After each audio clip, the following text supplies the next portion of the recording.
Welcome to Dhruva Online Academy. So this is Raju sir, Senior Indian Polity Faculty. So మనకి Indian పాలిటీకి సంబంధించినటువంటి ధృవ online academy YouTube channel ద్వారా రోజుకొక video తీసుకొస్తానని మీకు మాటిచ్చాను. దానిలో భాగంగానే ఈరోజు ధృవ ఆన్లైన్ అకాడమీ యూట్యూబ్ ఛానల్ ద్వారా షెడ్యూల్కి సంబంధించినటువంటి దాంట్లో 8th షెడ్యూల్ గురించి మనం తెలుసుకుందాం. ఈ 8th షెడ్యూల్ కంటే ముందు మనం ఏదైతే 8th షెడ్యూల్ని తెలుసుకోవాలనుకుంటున్నామో దానికంటే ముందు ఎవరైతే ధృవ ఆన్లైన్ అకాడమీ యూట్యూబ్ ఛానల్ ద్వారా రెగ్యులర్ పాలిటీ క్లాసెస్ వినాలి అనుకుంటున్నారో వారు ముందుగా ధృవ ఆన్లైన్ అకాడమీ యూట్యూబ్ ఛానల్ని సబ్స్క్రైబ్ చేసుకోండి. అదేవిధంగా షేర్ చేయండి, లైక్ చేయండి, కామెంట్స్ అనేటువంటివి పెట్టండి. సో ఇక్కడ మనకి కావాల్సింది ఏంటంటే ఈరోజు ధృవ ఆన్లైన్ అకాడమీ యూట్యూబ్ ఛానల్ ద్వారా మనకి పాలిటీకి సంబంధించినటువంటి దాంట్లో 8th షెడ్యూల్ గురించి మాట్లాడదాం.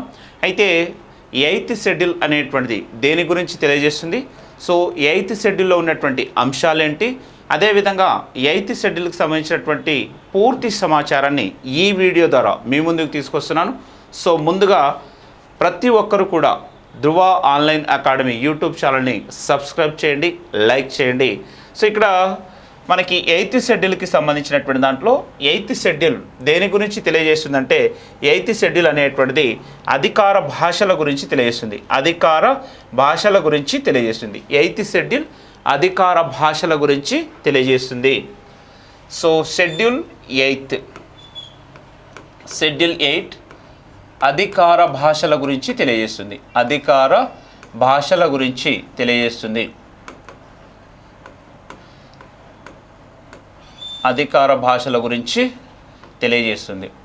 మరి షెడ్యూల్కి సంబంధించిన దాంట్లో మనకి అధికార భాషలు అంటున్నాం. సో ఈ అధికార భాషలకు సంబంధించినటువంటిది భారత రాజ్యాంగంలోని 17వ భాగం. భారత రాజ్యాంగంలోని 17వ భాగం మనకి అధికార భాషల గురించి తెలియజేస్తుంది. ఈ 17వ భాగంలోని ఆర్టికల్ 343 నుండి 351 వరకు ఉన్నటువంటి ఆర్టికల్స్ మనకి అధికార భాషల గురించి తెలియజేస్తాయి. 343 నుండి 351 వరకు ఉన్నటువంటి ఆర్టికల్స్ అధికార భాషల గురించి తెలియజేస్తుంది. అంటే ఇక్కడ క్వశ్చన్ అడగడానికి ఎలా ఉంటుందంటే భారత రాజ్యాంగంలోని ఎన్నో షెడ్యూల్ అధికార భాషల గురించి తెలియజేస్తుందంటే 8వ షెడ్యూల్. అదేవిధంగా 8వ షెడ్యూల్లో పొందుపరిచినటువంటి అంశాల గురించి భారత రాజ్యాంగంలోని ఎన్నో భాగం అధికార భాషల గురించి తెలియజేస్తుందంటే 17వ భాగం అని చెప్పొచ్చు. ఆర్టికల్ ప్రకారం అడిగితే 343 నుంచి 351 వరకు ఉన్నటువంటి ఆర్టికల్స్ అధికార భాషల గురించి తెలియజేస్తున్నాయి. మరి ఈ విధంగా మనకి రాజ్యాంగం అమల్లోకి వచ్చినప్పుడు గుర్తింపు పొందినటువంటి భాషల సంఖ్య, రాజ్యాంగం అమల్లోకి వచ్చినప్పుడు గుర్తింపు పొందినటువంటి భాషల సంఖ్య, రాజ్యాంగం అమల్లోకి వచ్చినప్పుడు గుర్తింపు పొందినటువంటి భాషల సంఖ్య, గుర్తింపు పొందిన భాషల సంఖ్య. సో ఎన్ని భాషలు గుర్తింపు పొందాయంటే 14 భాషలండి. గుర్తింపు పొందిన భాషల సంఖ్య 14. అంటే రాజ్యాంగం అమల్లోకి వచ్చినప్పుడు రాజ్యాంగంచే గుర్తించబడినటువంటి భాషల సంఖ్య ఎంత అంటే 14 అని చెప్తున్నాము. సో మనకి రాజ్యాంగం ఎప్పుడు అమల్లోకి వచ్చింది, సో 26 జనవరి 1950. కాబట్టి 26 జనవరి 1950 నాటికి భారత రాజ్యాంగంచే గుర్తింపబడినటువంటి భాషల సంఖ్య 14. ఈ 14 భాషలకు సంబంధించినటువంటి వాటి గురించి తెలుసుకుందాం. సో ఇక్కడ మనకి 14 భాషలు అనేటువంటిది వరుస క్రమంలో తెలియాలి అంటే ఫస్ట్గా మనకి ఇక్కడ మనం గమనించాల్సింది ఏంటంటే ఈశాన్య భాగమైనటువంటి అస్సాం. సో అస్సాం కాబట్టి ఫస్ట్ అస్సామీ. నెక్స్ట్ రెండవది పశ్చిమ బెంగాల్ రాష్ట్రానికి సంబంధించింది బెంగాలీ. నెక్స్ట్ మూడోది ఒడిశా రాష్ట్రానికి సంబంధించింది ఒడియా. నెక్స్ట్ ఉభయ తెలుగు రాష్ట్రాలు తెలుగు. సో ఇక్కడ తెలుగు తర్వాత మనకి తమిళనాడు రాష్ట్రానికి సంబంధించి తమిళం. నెక్స్ట్ కేరళకు సంబంధించి మలయాళం. నెక్స్ట్ అదేవిధంగా కర్ణాటక రాష్ట్రానికి సంబంధించి కన్నడ. నెక్స్ట్ మహారాష్ట్ర సంబంధించి మరాఠీ. నెక్స్ట్ అదేవిధంగా మనకి మహారాష్ట్ర కంటే పైకి చూస్తే గుజరాత్, కాబట్టి గుజరాతీ. నెక్స్ట్ పంజాబ్ రాష్ట్రానికి సంబంధించి పంజాబీ. నెక్స్ట్ జమ్మూ కాశ్మీర్కి సంబంధించినటువంటి దాంట్లో కాశ్మీరీ. నెక్స్ట్ అదేవిధంగా హిందీ, ఉర్దూ. నెక్స్ట్ 14వ భాష సంస్కృతం. 14వ భాష మనకి సంస్కృతం. 14వ భాష సంస్కృతం. సో ఇక్కడ చూడండి, వరుసగా మనం ఈశాన్య భాగం నుంచి మొదలుపెట్టాం. సో అస్సాంకి సంబంధించినటువంటిది అస్సామీ. సో ఇక్కడ పశ్చిమ బెంగాల్కి సంబంధించింది బెంగాలీ. తర్వాత ఒరిస్సా రాష్ట్రానికి సంబంధించినటువంటి దాంట్లో ఒడియా. సో ఉభయ తెలుగు రాష్ట్రాలకు సంబంధించి తెలుగు. దాని కిందికి వస్తే తమిళనాడుకు సంబంధించిన దాంట్లో తమిళం, కేరళకు సంబంధించి మలయాళం. నెక్స్ట్ అదేవిధంగా మనకి కర్ణాటక రాష్ట్రానికి సంబంధించి కన్నడ, మహారాష్ట్ర సంబంధించింది మరాఠీ. నెక్స్ట్ గుజరాత్కి సంబంధించింది గుజరాతీ. సో పంజాబ్కి సంబంధించి పంజాబీ, జమ్మూ కాశ్మీర్కి సంబంధించి కాశ్మీరీ, హిందీ, ఉర్దూ, సంస్కృతం. ఇవి 26 జనవరి 1950 నాటికి రాజ్యాంగంచే గుర్తించబడినటువంటి భాషల సంఖ్య. అయితే ప్రస్తుతం అంటే రాజ్యాంగం అమల్లోకి వచ్చిన తర్వాత నూతనంగా రాజ్యాంగంచే గుర్తించబడినటువంటి భాషల సంఖ్య 8. సో ఆ 8కి సంబంధించినటువంటి దాంట్లో మనకి ఇక్కడ మొదటిగా 15వ భాష తర్వాత అంటే ప్రస్తుతం గుర్తింపు పొందినటువంటి భాషల సంఖ్య అంటే 22 అండి. ప్రస్తుతం గుర్తింపు పొందిన భాషల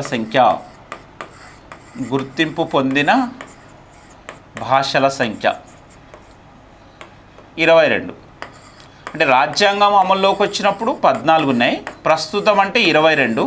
సో ఈ 22 అంటే మనకి ఆల్రెడీ రాజ్యాంగం అమల్లోకి వచ్చినప్పుడు 14 ఉన్నాయి.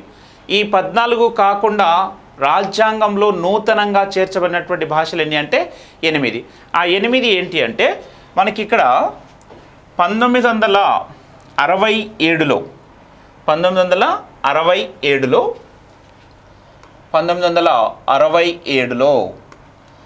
21వ రాజ్యాంగ సవరణ చట్టం ద్వారా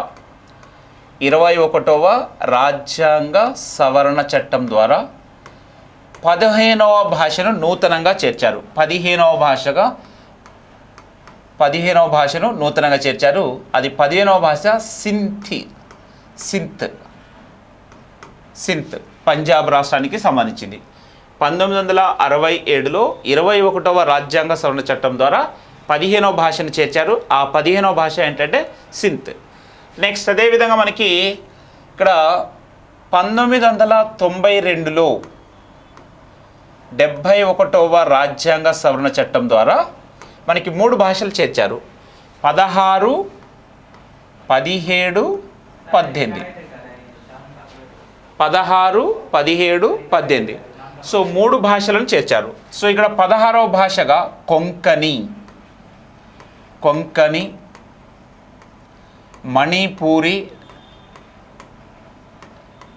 నేపాలీ ఈ 3 భాషలను చేర్చారు. ఏ రాజ్యాంగ సవరణ ద్వారా చేర్చారు అంటే మనకి 71వ రాజ్యాంగ సవరణ చట్టం ద్వారా చేర్చారు. 1992లో 71వ రాజ్యాంగ సవరణ చట్టం ద్వారా కొంకణి, మణిపూరి, నేపాలీ అనేటువంటి వాటిని చేర్చారు. నెక్స్ట్ అదేవిధంగా మనకి 2003లో 92వ రాజ్యాంగ సవరణ చట్టం ద్వారా 92వ రాజ్యాంగ సవరణ చట్టం ద్వారా 4 భాషలను చేర్చారు.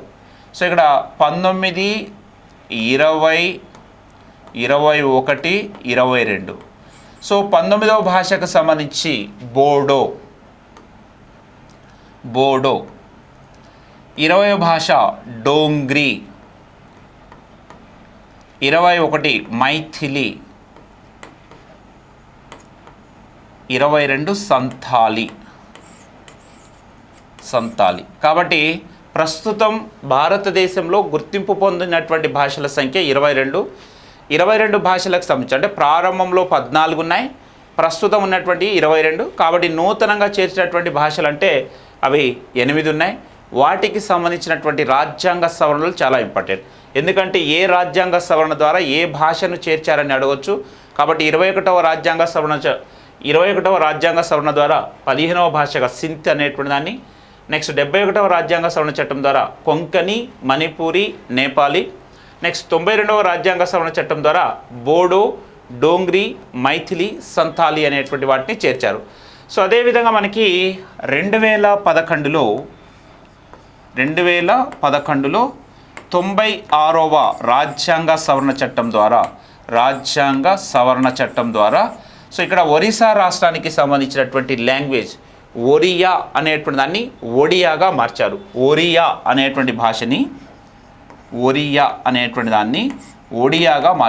ఒడియాగా మార్చారు.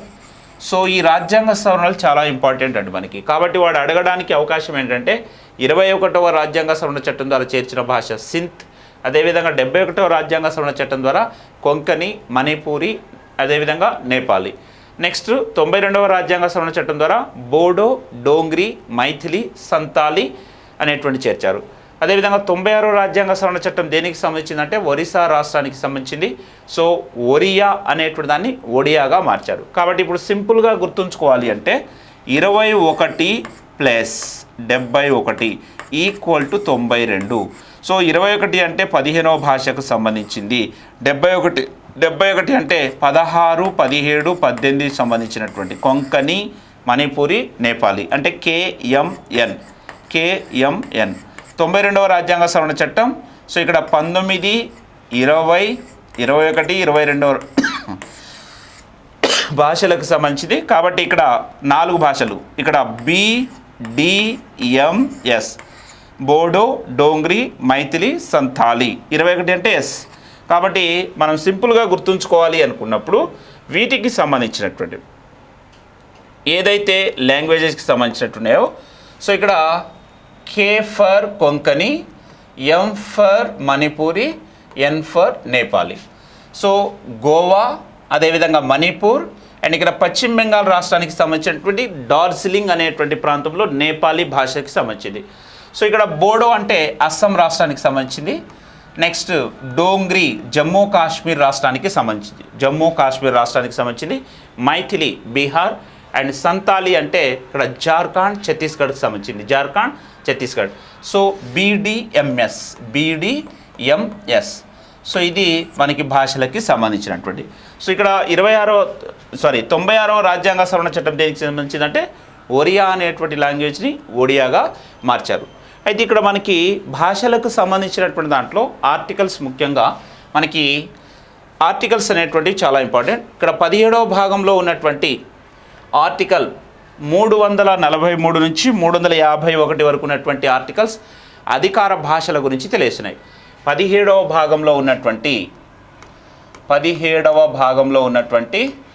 ఆర్టికల్ 343 నుంచి 351 వరకు ఉన్నటువంటి ఆర్టికల్స్ అధికార భాషల గురించి తెలియజేస్తుంది. కాబట్టి ఇక్కడ అధికార భాషల గురించి 17వ భాగం తెలియజేస్తుంది. ఆర్టికల్ ప్రకారం చూస్తే 343 నుంచి 351 వరకు ఉన్నటువంటి ఆర్టికల్స్ అని చెప్తున్నాం. కాబట్టి దీంట్లో ఆర్టికల్ 343 ప్రకారం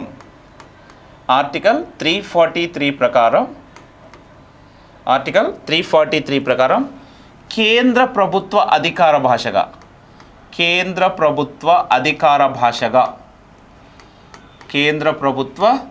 అధికార భాషగా దేవనాగరి లిపికి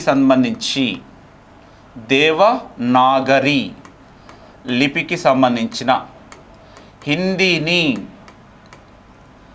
రాజ్యాంగ పరిషత్ 14 సెప్టెంబర్ 1949న ఆమోదించింది. 14 సెప్టెంబర్ 1949. అంటే ఆర్టికల్ 343 దేని గురించి తెలియజేస్తుందంటే కేంద్ర ప్రభుత్వ అధికార భాష గురించి తెలియజేస్తుంది. కేంద్ర ప్రభుత్వ అధికార భాషకు సంబంధించినటువంటి దాన్ని రాజ్యాంగ పరిషత్, అంటే జాతీయ భాష హిందీగా 14 సెప్టెంబర్ 1949న ఆమోదించింది. కాబట్టి ప్రస్తుతం సెప్టెంబర్ 14 ఉన్నటువంటి ప్రత్యేకత హిందీ భాషా దినోత్సవంగా నిర్వర్తిస్తున్నాం. హిందీ భాషా దినోత్సవం. కాబట్టి ఆర్టికల్ 343 దేని గురించి తెలియజేస్తుందంటే కేంద్ర ప్రభుత్వ అధికార భాష గురించి తెలియజేస్తుంది. కేంద్ర ప్రభుత్వ అధికార భాషగా హిందీని ఏ రోజు రాజ్యాంగ పరిషత్ ఆమోదించిందంటే 14 సెప్టెంబర్ 1949న ఆమోదించింది. నెక్స్ట్ అదేవిధంగా మనకి ఆర్టికల్ 344.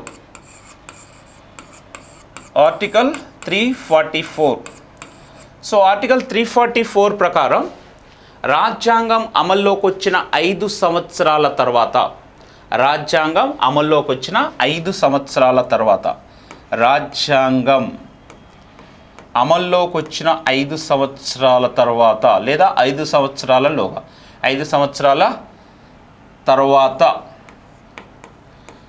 కేంద్ర జాతీయ అధికార భాషా కమిషన్ని ఏర్పాటు చేయాలి. కేంద్ర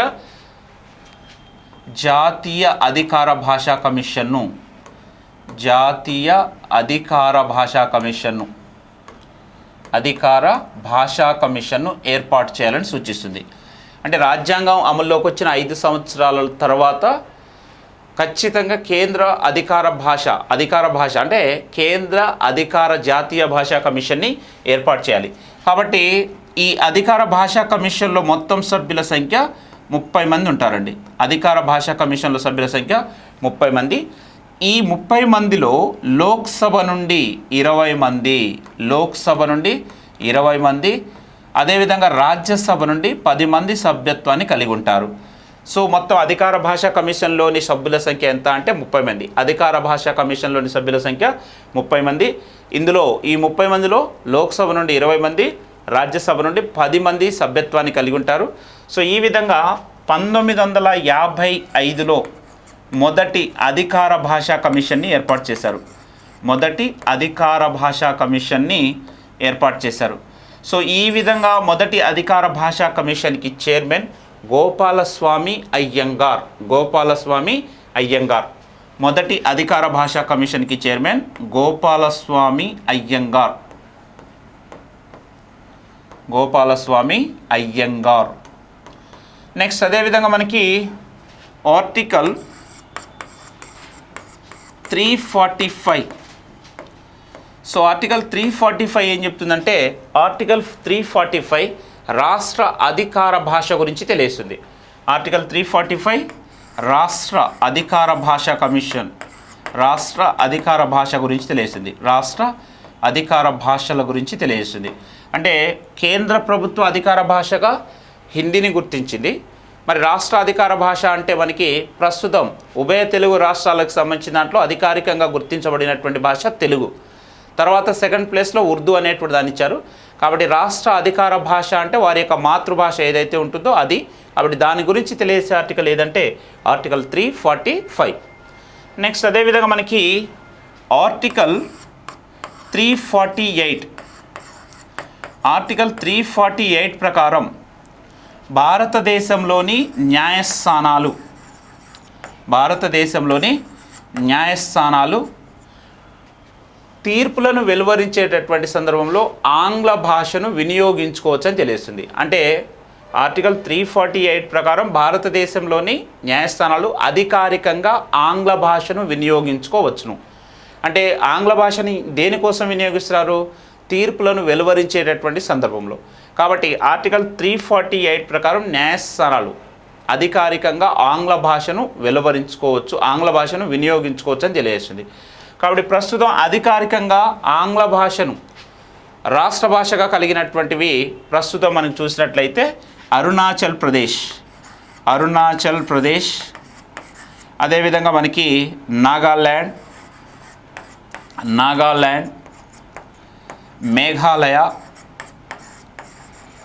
మేఘాలయ, సిక్కిం. అంటే ఇంగ్లీష్ను అధికార భాషగా కలిగినటువంటి రాష్ట్రాలు అరుణాచల్ ప్రదేశ్, నాగాల్యాండ్, మేఘాలయ, సిక్కిం.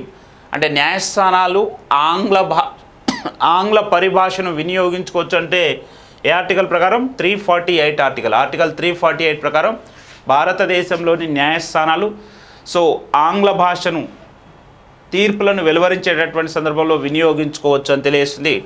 నెక్స్ట్ అదేవిధంగా మనకి ఆర్టికల్ 349. సో ఆర్టికల్ 349 ప్రకారం కేంద్ర ప్రభుత్వ అధికార భాషలో ఏవైనా మార్పులు చేయాలి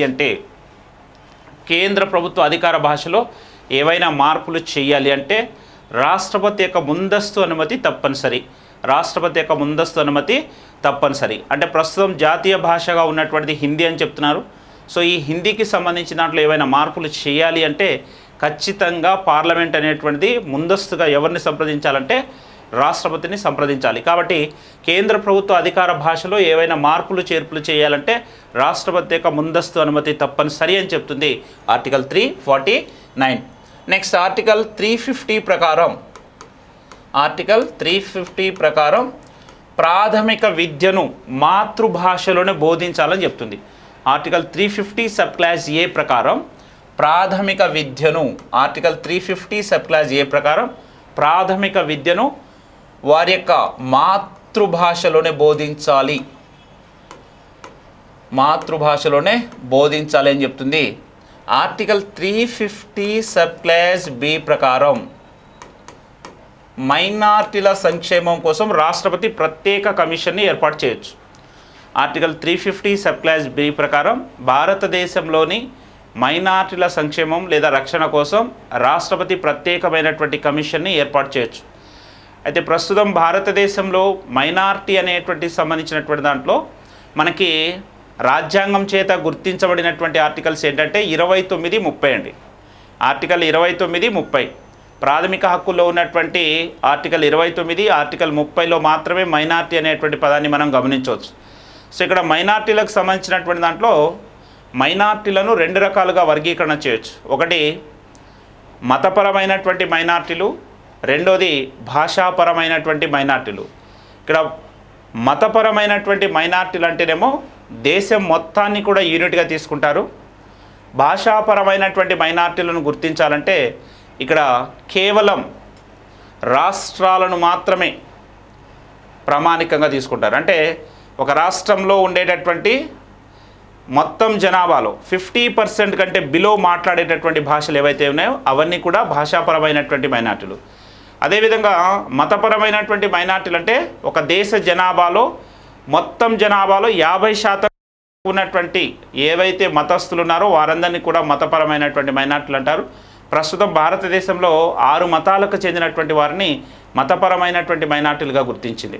కాబట్టి ఆర్టికల్ 350 సబ్ క్లాస్ బి అని చెప్తుందంటే సో ఇక్కడ మైనార్టీల సంక్షేమం కోసం రాష్ట్రపతి ప్రత్యేకమైనటువంటి కమిషన్ని ఏర్పాటు చేయొచ్చు అని చెప్తుంది.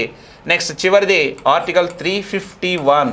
సో ఆర్టికల్ 351 ప్రకారం జాతీయ భాష అభివృద్ధి కోసం కేంద్రం జారీ చేసేటటువంటి ఆదేశాలను రాష్ట్రాలు తప్పనిసరిగా పాటించాలి అని చెప్తుంది.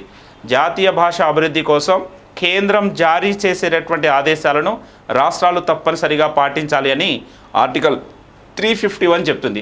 అయితే ప్రస్తుతం వివాదాస్పదంగా ఉన్నటువంటి ఆర్టికల్లో ఇది కూడా చెప్పొచ్చు. ఎందుకంటే ఇక్కడ ఎన్డీఏ ప్రభుత్వం అధికారంలోకి వచ్చిన తర్వాత హిందీని బలవంతంగా మాపై రుద్దవద్దని ఇక్కడ దక్షిణాది రాష్ట్రాలు హిందీని వ్యతిరేకిస్తున్నాయి. అందులో ప్రముఖంగా తమిళనాడు రాష్ట్రం అని చెప్పొచ్చు.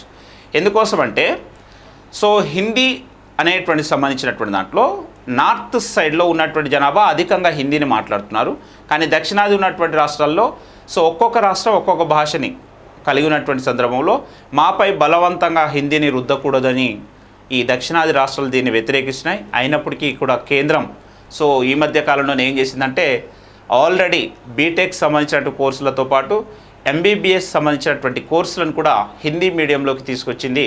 కాబట్టి హిందీపై చాలా రాష్ట్రాలు దక్షిణాదిలో ఉన్నటువంటి రాష్ట్రాలు వ్యతిరేకిస్తున్నప్పుడు కేంద్రం మాత్రం దీనిని అభివృద్ధి కోసమే ప్రయత్నం చేస్తుందని చెప్పొచ్చు. కాబట్టి ఇది మనకి షెడ్యూల్ 8కి సంబంధించిందండి. షెడ్యూల్ 8 అధికార భాషలకు సంబంధించినటువంటి దాన్ని. కాబట్టి అధికార భాషలకు సంబంధించినటువంటి దాంట్లో మీరు షెడ్యూల్ 8తో పాటుగా 17వ భాగంలో ఉన్నటువంటి ఆర్టికల్స్ అనేటువంటి వాటిని కూడా ఖచ్చితంగా చదవాలి.